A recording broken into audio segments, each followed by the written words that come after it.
नमस्कार विद्यार्थी मित्रांनो, मी विनोद नाईक. आपण पाहत आहोत गतीचे नियम इयत्ता 9वी. आधीच्या सेशनमध्ये, आता हे चौथं सेशन आपलं चालू आहे. आधीच्या सेशनमध्ये आपण त्वरण म्हणजे काय, म्हणजे v-u/t हा फॉर्म्युला म्हणजे त्वरणाचा फॉर्म्युला आहे, म्हणजे एक्सलरेशनचा आहे, ज्याचा आपण वापर पुढे करणार आहोत संवेग अक्षतेच्या नियमामध्ये.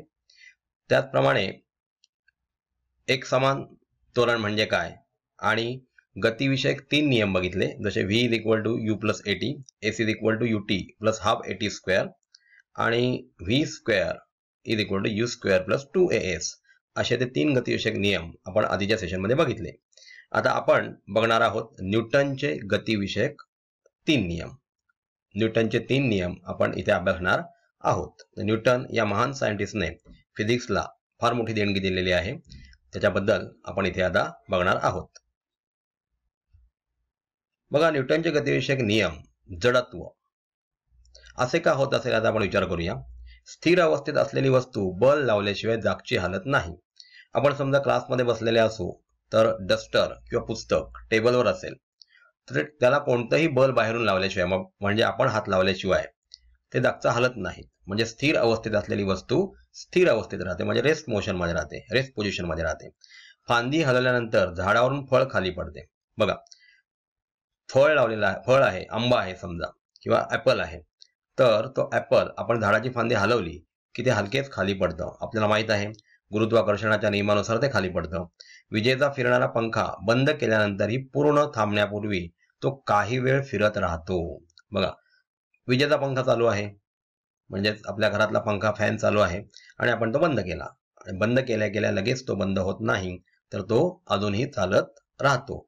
किंवा आपण बघितलं, सायकलवर आपण जात असू आणि पेडल मारणं बंद केलं तरीही काही वेळ सायकल चालू राहते. यालाच म्हणतात जडत्व. त्याला काय आलेलं आहे? जडत्व. किंवा आपण एक प्रयोग करू शकतो. बघा विद्यार्थी मित्रांनो, ग्लास घ्यायचा आहे, त्या ग्लासमध्ये वाळू ठेवायची आहे आणि त्याच्यावर एक पुठ्ठा ठेवायचा आहे, एकदम पातळाचा पुठ्ठा ठेवायचा आहे, आणि त्याच्यावर एक 5 रुपयाचं नाणं ठेवायचं आहे, आणि हलकेच टिचकी मारून तो पुठ्ठा बाहेर काढायचा आहे. आणि बाहेर काढल्यानंतर आपल्याला काय दिसेल? तर आपल्याला असं दिसेल की ते नाणं जे आहे त्याला जडत्व प्राप्त झाल्यामुळे ते त्याच ठिकाणी राहील, आणि जेव्हा पुठ्ठा खालून बाहेर सटकून जाईल त्यावेळी ते नाणं खाली ग्लासमध्ये पडलेलं आपल्याला दिसतं. यालाच जडत्व असं म्हणतात, म्हणजेच इनर्शिया असं म्हटलं जातं. बघा, न्यूटनचा गतीविषयक पहिला नियम काय सांगतोय, तर न्यूटनच्या पहिल्या नियमाने जडत्वाचे, म्हणजेच वस्तूच्या गतिविषयक अवस्था स्वतःहून न बदलण्याचे स्पष्टीकरण दिले जाते. म्हणजेच स्वतःहून कोणतीही वस्तू आपली अवस्था बदलत नाही, तर त्याच्यावर बाह्य बल कार्य करावं लागतं. म्हणजेच समजा चेंडू आहे, चेंडूला जोपर्यंत बॅट्समन टोलवत नाही तोपर्यंत तो ग्राउंडवर जात नाही. म्हणजे चेंडू स्थिर असेल किंवा चेंडू फेकलाय बॉलरने, तर त्याला आपण बॅटने परत त्याची दिशा बदलू शकतो. म्हणजे गतिमान अवस्थेतला वस्तू गतिमान राहतो, किंवा स्थिर अवस्थेतली वस्तू जोपर्यंत कोणतेही बाह्य बल लावत नाही तोपर्यंत स्थिर अवस्थेमध्ये राहते. बघा, संतुलित बल व असंतुलित बल याच्यासाठी आपण रस्सी खेच, म्हणजेच टग ऑफ वॉर ज्याला म्हटलं जातं, तो गेम बघूया. म्हणजे 7 मुलं समजा 2 कडे आहेत, आणि ते दोन्ही गट रस्सी खेचत आहेत. दोघांचंही बल इक्वल असेल, म्हणजेच बॅलन्स्ड फोर्स असेल, संतुलित बल असेल, तर ती रस्सी कुठेही खेचली जाणार नाही. जर समजा एखादा मुलगा निघून दुसऱ्या बाजूला गेला, दुसऱ्या टीम मध्ये गेला, आणि त्याचं बल वाढल्यामुळे आता असंतुलित बल निर्माण झालं, आणि त्याच्यामुळे ती ज्या दिशेला, ज्या ठिकाणी जास्त बल असेल त्या ठिकाणी ही रस्सी गेलेली आपल्याला दिसते. बघा, जर एखाद्या वस्तूवर कोणतेही बाह्य असंतुलित बल कार्यरत नसेल, लक्षात घ्या, कोणतेही बाहेरून लावलेलं असंतुलित बल कार्यरत नसेल, तर तिच्या विराम अवस्थेत किंवा सरळ रेषेतील एकसमान गतीमध्ये सातत्य राहते.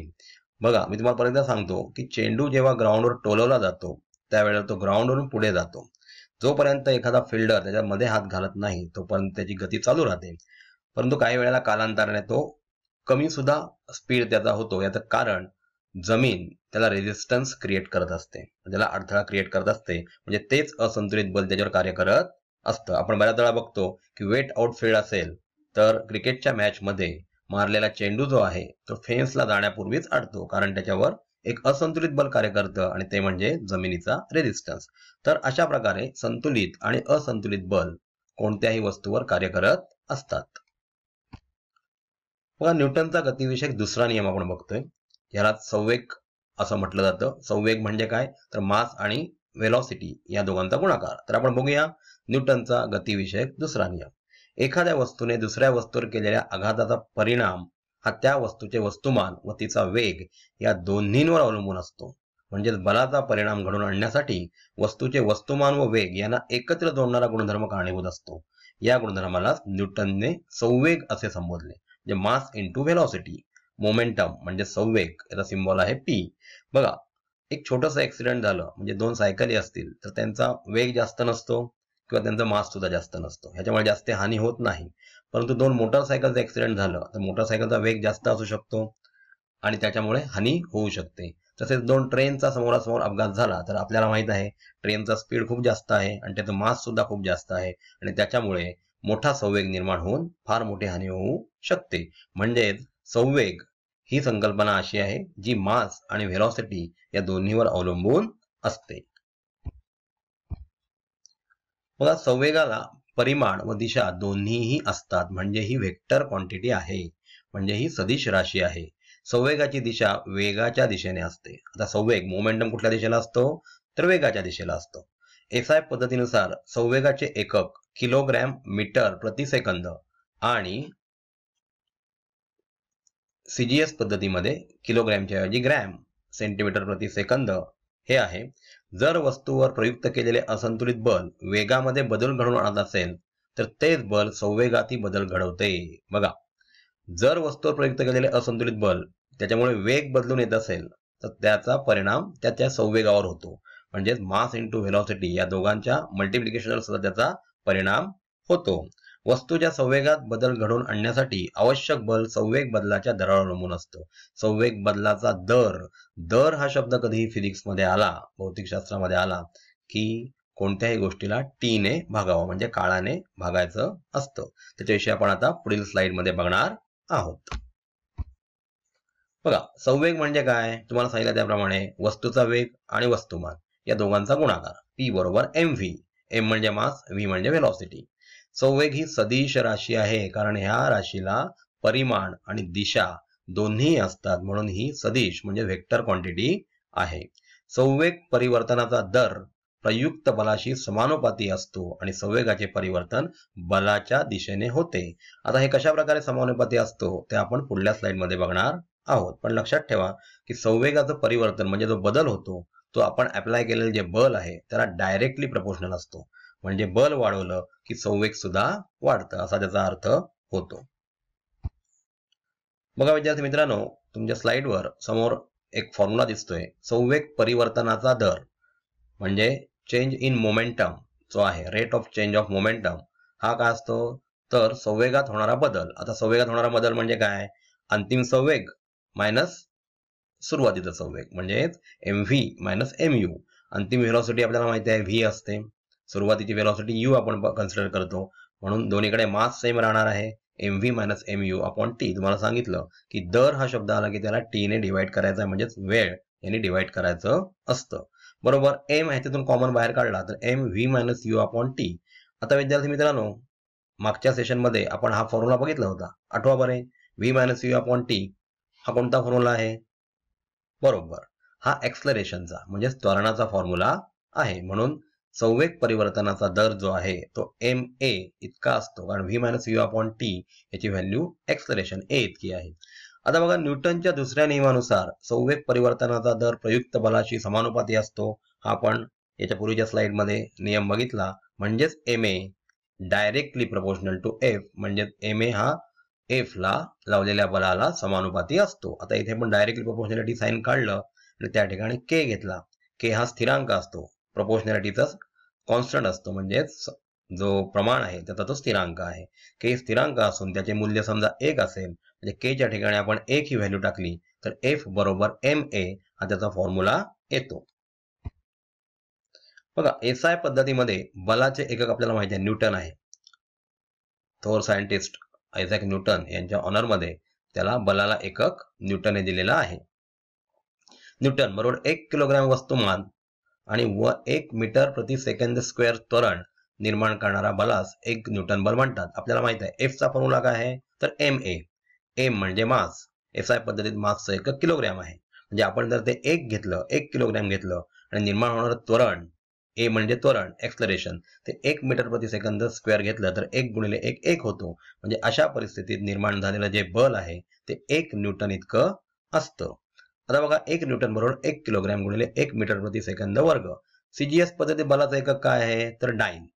SI पद्धतीत काय होतं एकक तर ते न्यूटन होतं. आता छोट्या पद्धतीत म्हणजे CGS म्हणजे छोटी त्याची छोटे युनिट झाले त्याला डाईन असं म्हणतात. आता डाईन बरोबर किलोग्रॅमच्या ठिकाणी ग्रॅम घ्यायचा आणि मीटरच्या ठिकाणी सेंटीमीटर घ्यायचा.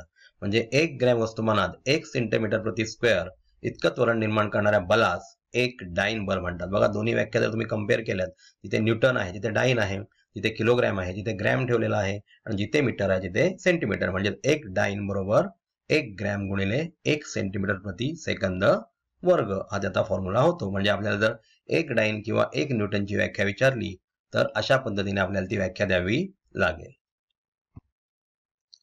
बघा न्यूटनचा गतिविषयक तिसरा नियम. आता याच्यापूर्वी आपण 2 नियम बघितले, संतुलित आणि असंतुलित बलाचा नियम बघितला.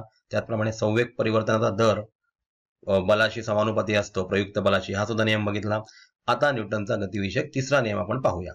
प्रत्येक क्रियाबलास समान परिमाणाचे त्याच वेळी प्रयुक्त होणारे प्रतिक्रिया बल अस्तित्वात असते व त्यांच्या दिशा परस्पर विरुद्ध असतात. म्हणजे बघा ह्याच्यासाठी मी तुम्हाला एक एक्झाम्पल देतो.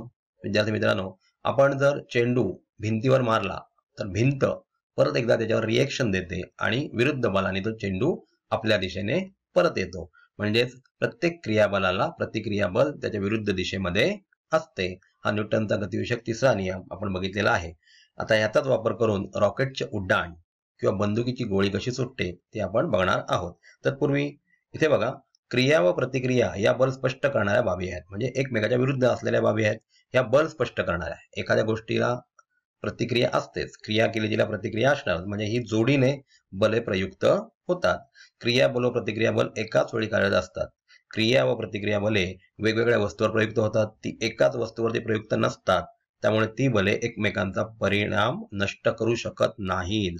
बघा ती वेगवेगळ्या गोष्टीवर प्रयुक्त केलेली असतात. म्हणजे आपण चेंडू आणि मारलेली भिंत, चेंडू आणि भिंत या वेगवेगळ्या गोष्टी आहेत आणि म्हणून ते एकमेकांचे परिणाम नष्ट करू शकत नाहीत.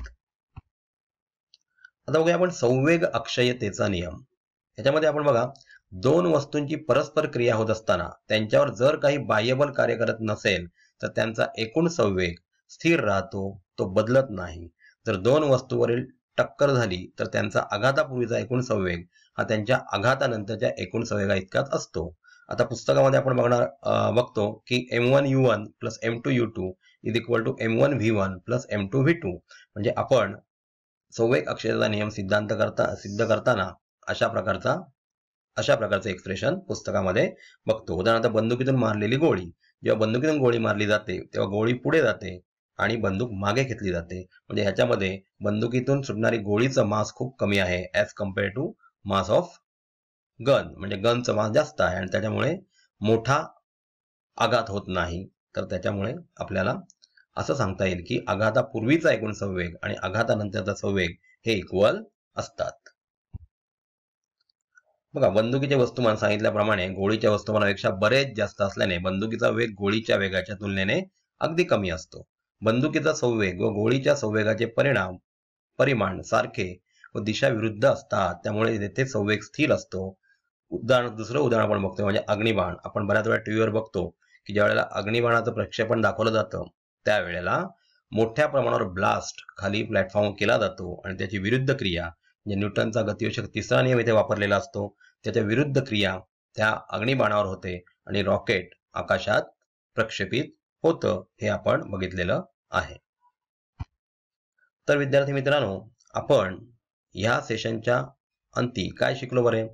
तर न्यूटनचे गतिविषयक 3 नियम जे की संतुलित आणि असंतुलित बल याच्याविषयी पहिला नियम होता.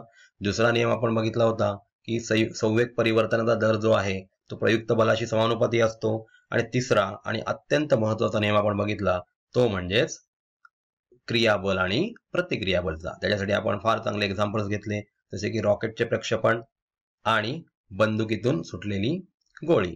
तर अशा प्रकारे न्यूटनचे गतिविषयक 3 नियम आपण या सेशनच्या मार्फत अभ्यासलेले आहेत. धन्यवाद.